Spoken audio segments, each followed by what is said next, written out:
जम्मू कश्मीर में केंद्र सरकार के नेतृत्व में अर्धसैनिक बल और सेना और जम्मू कश्मीर पुलिस का संयुक्त ऑपरेशन चल रहा है और इसमें जीरो टॉलरेंस और जीरो आतंकवाद इस नीति पर काम करते हुए आतंकवादियों को चुन चुन कर मारा जा रहा है और चुक चुक कर मारा जा रहा है। यह भी केंद्र सरकार ने अब तय किया है कि जो भी आतंकवादियों के मददगार जम्मू और कश्मीर में बैठे हुए हैं, चाहे वो सरकारी संस्थानों में है, चाहे वो प्राइवेट कहीं विभाग में है, चाहे वो किसी भी तरह से आतंकवादियों की मदद करने में लगे हुए हैं, उनको भी बख्शा नहीं जाएगा। पिछले दिनों हमने देखा कि जिस तरह से पुलिस और स्कूलों में अध्यापक किस तरह से हवाला के जरिए आतंकवादियों की मदद करने में लगे थे, उनको सरकार ने नौकरी से बर्खास्त किया। वहीं अब आतंकवादियों पर कड़ा प्रहार करने के लिए केंद्र सरकार ने सेना को और जम्मू कश्मीर पुलिस को खुला हाथ दिया है और उसमें यह कह दिया है कि आप कितनी भी कड़ी कार्रवाई क्यों ना करनी पड़े, कैसा भी एक्शन क्यों ना लेना पड़े, कम से कम सेना का नुकसान हो और ज्यादा से ज्यादा आतंकवादी और उनके मददगारों का नुकसान हो। और इसी के तहत आपको बताएं, प्रतिदिन आतंकवादी मारे जा रहे हैं, आंकड़ा 300 से पार हो चुका है। इसी सबसे पाकिस्तान के जो आतंकवादी संगठन है वो तो बौखला ही गए हैं, लेकिन समझ से परे है कि भारत में बैठे हुए कुछ लोग जो भारत की आस्तीन के सांप हैं, उनके अंदर बौखलाहट क्यों है। अभी आप देखिए, जम्मू कश्मीर का अगर मामला लें, ये आतंकवादियों को मारने का काम, मार गिराने का काम, खोजने का काम जान हथेली पर रखकर जम्मू कश्मीर पुलिस और अर्धसैनिक बल और सेना का एक संयुक्त ऑपरेशन चल रहा है।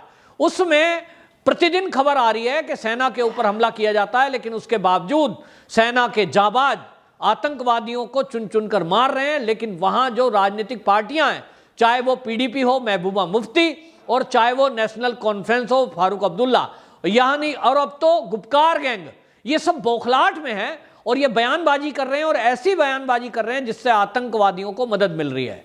ये कह रहे हैं कि सेना का जो ये ऑपरेशन चल रहा है, ये जो अर्धसैनिक बल यहां कर रहे हैं, ये जो जम्मू कश्मीर की पुलिस आतंकवादियों को मार रही है, वो कह रहे हैं निर्दोष लोगों को मारा जा रहा है। और अभी इस बात को लेकर जिस तरह की बयानबाजी महबूबा मुफ्ती ने की, केंद्र सरकार ने उसको हाउस अरेस्ट किया हुआ है, नजरबंद कर दिया है। वहीं उमर अब्दुल्ला धरने पर बैठ गए और पूरी मीडिया को संबोधित करते हुए वो बोल रहे थे कि आम आदमियों को मारा गया है, जब तक इस पर कोई जुडिशरी इंक्वायरी नहीं बैठती है तब तक मैं धरने से नहीं उठूंगा। और ये सारा ड्रामा, सारा नाटक किया जा रहा है जम्मू कश्मीर की आवाम को भड़काने के लिए, क्योंकि ये जो नेता हैं, इनकी रोजी रोटी खत्म होती इनको दिख रही है। इनको लग रहा है कि अगर यहाँ आतंकवाद खत्म हो गया, यहाँ शांति बहाल हो गई, मार्च के महीने में यहाँ चुनाव आने हैं, इनको कौन पूछेगा। वहाँ विकास हो रहा है, वहाँ मेडिकल कॉलेज बन रहे हैं, वहाँ एम्स बन रहा है, वहाँ पे सड़कें बन रही हैं, पुल बनाए जा रहे हैं, ट्रेन पहुंच रही है, जो लोगों को रोजगार दिया जा रहा है। वो सब कह रहे हैं कि अब से पहले तो हमें कहा गया था कि धारा 370 हट गई, 35A हट गया तो यहाँ लोगों को जेल में डाल दिया जाएगा, यहाँ भुखमरी हो जाएगी, लेकिन यहाँ तो विकास हो रहा है। ये इन नेताओं से सहन नहीं हो रहा। इनको लग रहा है कि इनकी जो पोल खुली है उसके बाद ये लोगों से वोट मांगेंगे तो मुद्दा क्या होगा, मुद्दा इनके सामने नहीं होगा। और इसीलिए ये पुराने वाला कश्मीर बनाने के लिए जिस तरह से पहले लोगों को भड़का कर उनके हाथ में पत्थर थमाकर सेना के ऊपर पथराव करवा दिया करते थे, ये सोच रहे हैं कि इस समय भावना भड़काकर हम कहीं ना कहीं लोगों की सेना और पुलिस के विरुद्ध में नागरिकों को कर दें। इसके लिए ये धरना प्रदर्शन चल रहा है। गुपकार गैंग में फारूक अब्दुल्ला मीटिंग करते हैं और कहते हैं कि हम जो है एक पत्र लिख रहे हैं, देश के राष्ट्रपति को पत्र लिखेंगे और उसमें हम कहेंगे कि एक विश्वसनीय जांच होनी चाहिए। मुद्दा है हैदरपोरा मुठभेड़ का। आपको बताएं, हैदरपोरा को लेकर जम्मू कश्मीर पुलिस और अर्धसैनिक बलों को एक इनपुट मिला था कि एक गली के अंदर, एक मकान के अंदर 2 आतंकवादी छुपे हुए हैं। इन आतंकवादियों को ट्रेस करने के लिए जब पुलिस वहां पहुंची तो जो नागरिक हैं वहां के, उन्होंने अपने घरों में इन्हें छुपाया हुआ था और सेना के ऑपरेशन में बाधा पैदा कर रहे थे। और इसलिए तय किया गया कि यदि घर के अंदर से गोलियां चल रही हैं, सेना के और पुलिस के लोगों को टारगेट किया जा रहा है, तो क्या सेना के लोग और पुलिस के लोग यूं ही आतंकवादी गोलियों से मरते रहें? वो क्या केवल इस शहीद होने के लिए हैं? वो क्यों ऐसा करें? और इसलिए केंद्र सरकार ने आदेश दिया कि आपको किसी भी इस तरह के ऑपरेशन में अपने आप को रोकने की बिल्कुल जरूरत नहीं है, यदि कोई आपके ऊपर पत्थर मारता है, आपके ऑपरेशन के बीच में बाधा बनता है, उसको भी रास्ते से हटाने का काम आप करिए, क्योंकि ये अगर कोई आतंकवादियों की मदद करता है तो ये आतंकवादी ही माना जाए। और इसके तहत आपको बताएं, ऑपरेशन हुआ और उस ऑपरेशन में 2 लोग वो भी मारे गए जो आतंकवादियों के मददगार थे। इसको आम नागरिक बताकर महबूबा मुफ्ती, उमर अब्दुल्ला, फारूक अब्दुल्ला, गुपकार गैंग पूरे कश्मीर का माहौल खराब करना चाहते हैं। तो देश की जनता ये आवाज उठा रही है कि इन नेताओं को भी पकड़कर आतंकी घटनाओं में आतंकवादियों की मदद करने के नाम पर जो ये कर रहे हैं, इनके तहत भी ऊपा लगाया जाए और इनको जेल में डाला जाए। जब तक ये नेता परमानेंटली जेल के अंदर बंद नहीं होंगे, तब तक ये कश्मीर में शांति नहीं होने देंगे। ये जताया है उमर अब्दुल्ला और महबूबा मुफ्ती की बयानबाजी ने। और इसलिए आपको बताएं, केंद्र सरकार बिल्कुल सख्त है। हालांकि आपको बताएं, इस सारे मामले में जो मनोज सिन्हा है, उपराज्यपाल जम्मू कश्मीर के, उन्होंने कहा कि हम जो है एडीएम रैंक के एक अधिकारी को आदेश हमने दिया है और इसमें जो मुठभेड़ हुई है इसकी एक न्यायिक जांच होगी। तो एडीएम रैंक का अधिकारी इसकी जांच करेगा। यदि इसमें कुछ ऐसा पाया जा रहा है कि पुलिस की तरफ से किसी निर्दोष व्यक्ति को मारा गया है, हालांकि ऐसा नहीं है, जो पुलिस की रिपोर्ट प्रस्तुत हुई है वो डीआईजी रैंक के व्यक्ति ने मनोज सिन्हा जी को, उपराज्यपाल जी को अपनी रिपोर्ट प्रस्तुत कर दी है और उसमें बताया गया है कि वो जो 2 आतंकवादी थे, उनके मददगार जो थे, जो शेल्टर बने हुए थे, उनको घर में पनाह दिए हुए थे, उन लोगों को मारा गया है और इसके अलावा कोई चारा नहीं था। इस तरह से आप कैसे ऑपरेशन कर सकते हैं? हर घर में अगर आप घरों में छुपा लेंगे, पहले भी यही हुआ है कि पाकिस्तान पार करके जो आतंकवादी सीमा पार करके आते थे पाकिस्तान से, उनको कश्मीरी अपने घरों में पनाह देते थे, उनके लिए रोटी पानी का, दारू पानी का इंतजाम करते थे और फिर जब घरों में तलाशी अभियान चले तो उनके ऊपर, सेना के ऊपर हमला कर देते थे।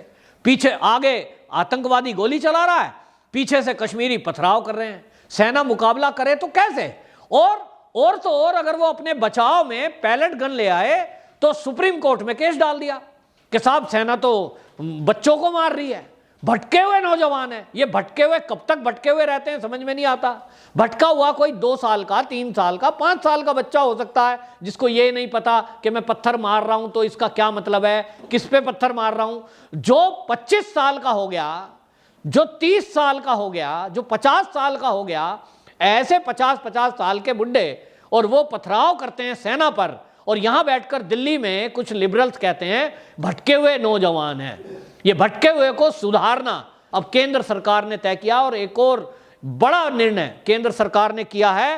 केंद्र सरकार ने इस समय एजेंसी एक थी, उसको परमिशन दी है, स्टेट इन्वेस्टिगेशन एजेंसी। ये जो इन्वेस्टिगेटिंग एजेंसी थी, इसमें जम्मू कश्मीर पुलिस और अर्धसैनिक बलों के और एनआईए के लोगों को डाला गया है। और इसमें उन लोगों को प्रायोरिटी दी गई है जो आतंकवादियों से लड़ने में पहले उनका अनुभव रहा है। ऐसे जो जम्मू कश्मीर पुलिस के जवान हैं, अफसर हैं, उनको इसके लिए चुना गया है। जिस तरह से एनआईए को पावर है कि वो किसी भी घर में बिना वारंट के तलाशी ले सकते हैं, किसी की भी गिरफ्तारी किसी भी समय कर सकते हैं, उनको वारंट लेने की जरूरत नहीं है, कोर्ट से अनुमति लेने की जरूरत नहीं है। और वो पूरे भारत में कहीं भी वो एनआईए जो है गिरफ्तारी कर सकता है, जांच कर सकता है, तलाशी ले सकता है। इसी तरह जम्मू कश्मीर के लिए केवल जम्मू कश्मीर पुलिस और वहां एनआईए के लोगों को मिलाकर यह संगठन बनाया गया है, स्टेट इन्वेस्टिगेशन एजेंसी।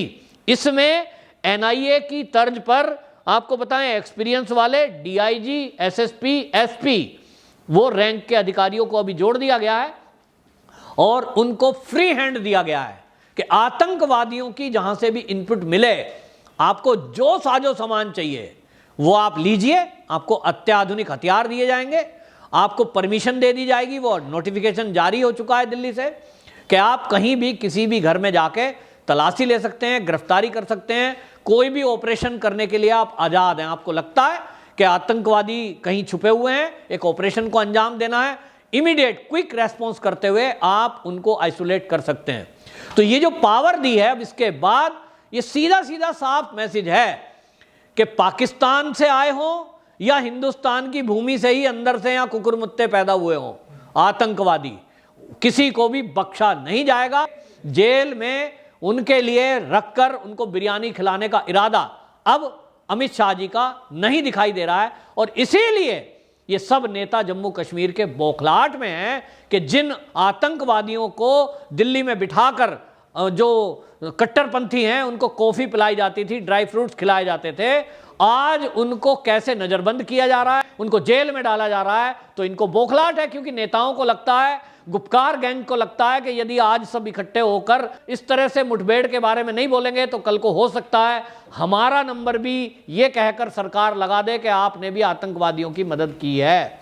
बहरहाल विपक्ष कुछ भी करे, केंद्र की गृह मंत्रालय बिल्कुल सख्त है इस मामले में और किसी भी आतंक की घटना, आतंक के पनाहगारों को बख्शने के मूड में नहीं है। अब नए सिरे से जो एजेंसियां बनी हैं उनको और अधिक पावर दी गई है और जहां तक महबूबा मुफ्ती हैं वो नजरबंद कर दी गई हैं। आने वाले दिनों में गुपकार गैंग के नेता अगर बदजुबानी इसी तरह जारी रखेंगे तो और अधिक नेता भी जेल की सलाखों के पीछे होंगे, ऐसा लोगों का मानना है। वंदे मातरम।